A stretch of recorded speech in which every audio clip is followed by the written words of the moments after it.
भैया घपटे अंधियारी रात हो रिम झिम मौला बरसे से स्नान करे सहाय हो।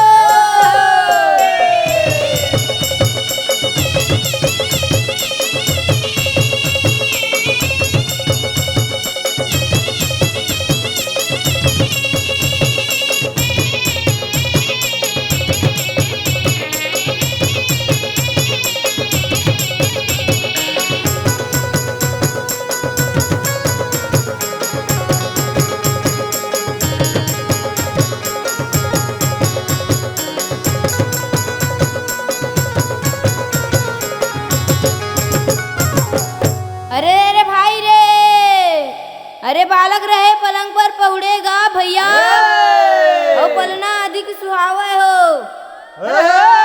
गोदी में बैठ के सुंदर दूध पिए सुतावे हो।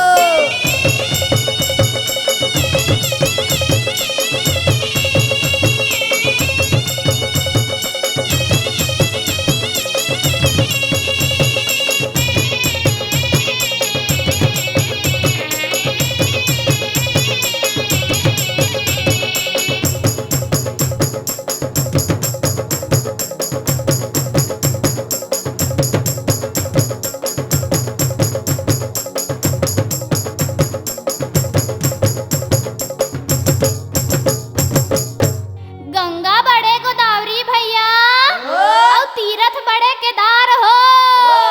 सबसे बड़े अयोध्या जी हाँ राम लिए अवतार हो।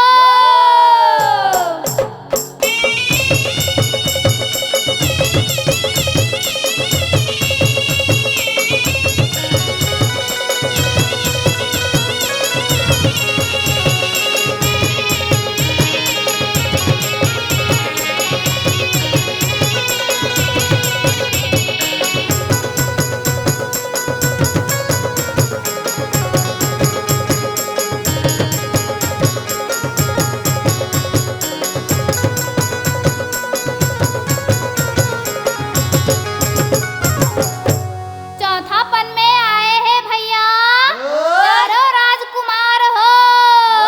सबसे बड़े राम है कौशल्या के हो दुलार हो।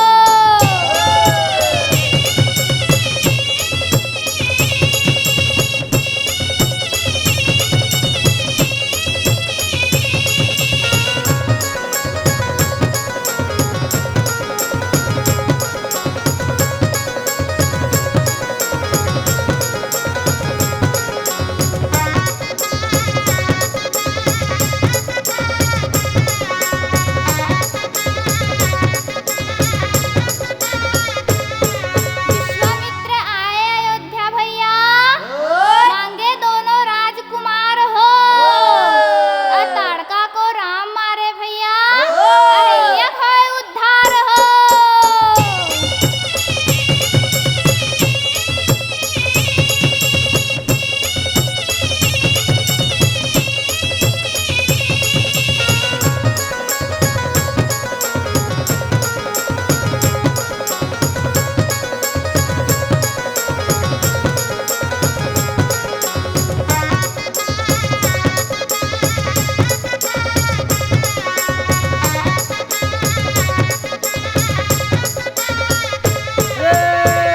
गहब छा तू सके भैया अरे गहब चले पुरवाही हब दूध मोर भेड़ा के रे ठाकुर भोग लगाई।